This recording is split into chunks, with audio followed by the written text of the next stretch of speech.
রহমতুল্লাহ উপস্থিত আজকে যে আমাদের নৈতিক চাওয়া পাওয়া নিয়ে দাঁড়িয়েছি যে সকল খেটে খাওয়া শ্রমিক ভাইয়েরা এসেছেন তাদেরকে শেষে আরো ধন্যবাদ জানাই শ্রমিক সংগঠনের আমাদের প্রান্তীয় অনেক নেতৃবৃন্দ আমাদের সাথে আজকে যোগ দিয়েছেন। তো আমি শুধু কথা বলবার না, সকল নির্যাতিত চালক ভাইদের বিষয়ে কিছু কথা বলি। আমরা আজকে এখানে আত্মসংগঠন একত্রিত হয়েছি, সকলেই এই খেতে খাওয়া শ্রমজীবী মানুষের প্রতিনিধিত্ব করি। দিন শেষে আমরা প্রতিনিধিত্ব করে আমাদের চালক ভাইদের কি দিতে পারছি। আমাদের চালক ভাইরা প্রতিটা ক্ষেত্রে নির্যাতিত অবহেলিত।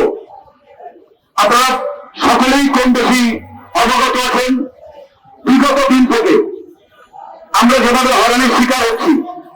এই পাঠা ওভার দ্বারা নির্যাতিত প্রায় আজকে 7 বছর।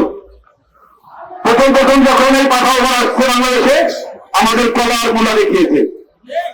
এই কলার মূলার দিকে ছুটতে ছুটতে আমাদের জুতোর তলিক হয়। প্রতিদিন একটি চালক ভাই যখন গাড়ি চালিয়ে বাসায় যায়, তার পরিবারের সে কিছু বলতে পারে না, কেননা সারাদিন গাড়ি চালিয়ে সে 300 টাকা বাসায় নিয়ে যেতে পারেনি, 400 টাকা বাসায় নিয়ে যেতে পারেনি। একটা রিক্সা চালক কিন্তু ঢাকা শহরে বর্তমানে 1000 টাকা ইনকাম করে। এটা হচ্ছে মূল বাস্তবতা।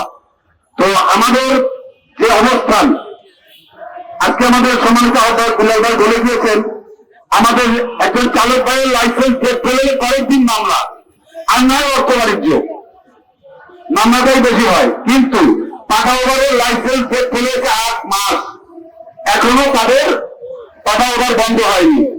আজকে দীর্ঘ 3.5 বছর যাবৎ বিআরটির তারা আমরা ঘুরছি, কোন প্রতিফলন পাইনি।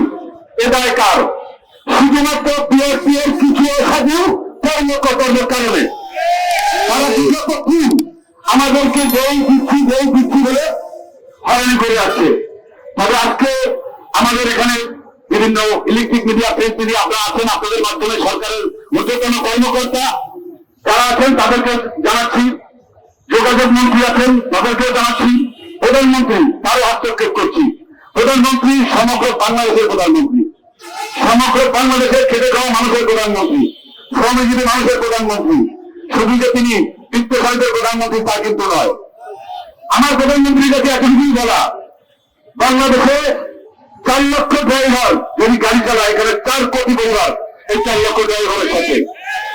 এবার দিকে একটু শোনা করতে, প্রতিনিয়ত আমাদের চালক ভাইরা রাস্তা ভাড়ারি, আমাদের কোনো পার্কিং নাই, খুঁটার ধরলে মামলা, পাঠা ওভারের কোনো কিলোমিটার সিস্টেম নেই। আমার কিলোতে খরচ হয় 12 থেকে 15 টাকা, আমাকে দিচ্ছেন 7 টাকা 7.5 টাকা।